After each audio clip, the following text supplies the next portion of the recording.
All right, so to put this on your radar, I did a video earlier talking about how this was factually correct, that there was an announcement made that they're looking at this in Hudson, Colorado, which is northeast of Denver, not Colorado Springs.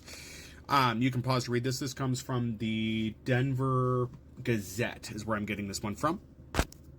Of course, there's other news sources all over the place, but yeah, they're looking into this. The prison is operated by Geo Group. You guys should know their name at this point. Geo Group is a company that runs private prisons. As I've said before, the private prison system should be gone. It should no longer be ran. If they do open this, please keep that name in mind. I really hope that when Democrats do come into power, they will look at doing something about the ownership of the Geo Group.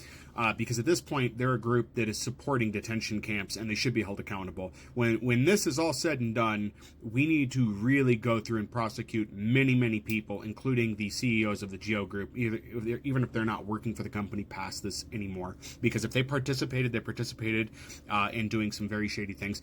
In addition, Highlands REIT Inc. is the real estate firm that owns the building. Keep them in mind too. We should probably watch them and see what else they own, but I think that both groups should be held accountable in the future. I think that if you're in Congress, you're working to help the American people, investigations should be open to these people if they allow the property to be used for this. I do think that while this is ambiguous, I do think that there should be a duty to not participate in certain behaviors, and that if you do, you are an accessory to it. So again, if they open this as a detention center, I think both the real estate firm and the Geo Group should be accountable as accessories to opening a detention camp. Because they're allowing property to be used for illicit means, because we're seeing where people are getting picked up with no other evidence and they're being held without due process. So if you're going to be offering your property up for that, offering your business activities up for that, you should be held equally accountable. And especially for any money that you receive for that sum. The building has been vacant. The prison's been vacant for a while. I'm not sure why. I don't know if this is one of those ones that's in regards to, misconduct at the prison or not. We do know that the Aurora facility is currently full. They're at capacity, which is a problem because we don't know how many people at the Aurora facility are there legitimately or not, and how many are not being given their due process and are just stuck there. So, and again, important to note here, because other people are reporting Colorado Springs with this, it is not Colorado Springs. This is Hudson, Colorado, which is northeast of Denver. It's not that far out of Denver. I think it's like an hour out.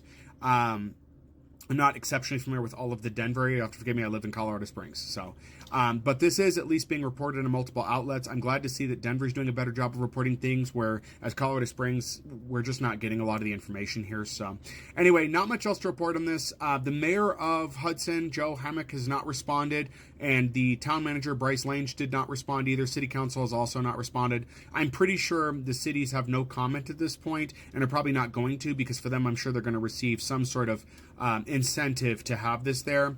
They're going to push it as something good for the local economy is what they'll probably push it for, which is not good. I wait to see their response, though. That's speculation at this point. I'm not putting words in their mouth. I'm not speculating for them on behalf of that. I'm just stating my opinion on that matter. So we'll see what happens. But yeah, as far as that real estate company, if you want to protest anything, I don't know if they do home sales. I haven't looked into them, but you may want to back out any deals with them, find a different real estate agent if possible. And as far as the Geo Group, we already know they're backing there. So let's keep track of them. And I do urge any Democratic lawmakers for the Colorado area, please, when the opportunity becomes available, go after the Geo Group. I know now's not the time, but if there is a majority in Congress again, you need to be investigating these people. You need to be going after them for doing this and strengthen our federal laws to prevent this kind of activity from happening, because I'm pretty sure at the beginning of all of this during the Trump administration, it was one of their CEOs that was excited about the fact this was coming up because they saw it as a money-making opportunity. And it is my opinion that they're excited about trafficking people at this point, because that's what it is. Let's be real here. Anyways, that's the information I got for you guys. There's not much to report on this. They did just one more thing, which was they said they could have this ready in a matter of months, which does coincide with my theory that they're waiting for the money to be available in 2026. So I would expect that we're going to start seeing a lot of these areas pop up in 2026. So be ready for that.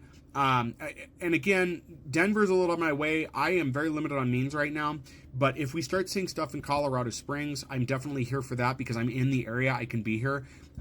If you were going to be planning something for the Colorado Springs area, let me know. I'm not seeing a lot of information, unfortunately. Let me know. Obviously, if we start seeing centers like this open in Colorado Springs, I'll be right there with anybody else that's going to be protesting, and I'll be documenting and with you there to say we don't want this here and we need to get rid of it. We don't want it, those kind of things, and also to kind of take a historical snapshot of this. So when the time comes, we can go after the appropriate people, because there needs to be something done. We cannot let this sit silently. We can't do what we've done in the past, which is just like, shame on you for what you've done. We need to hold these people accountable in a way that matters. Anyway, that's all I got for now, guys.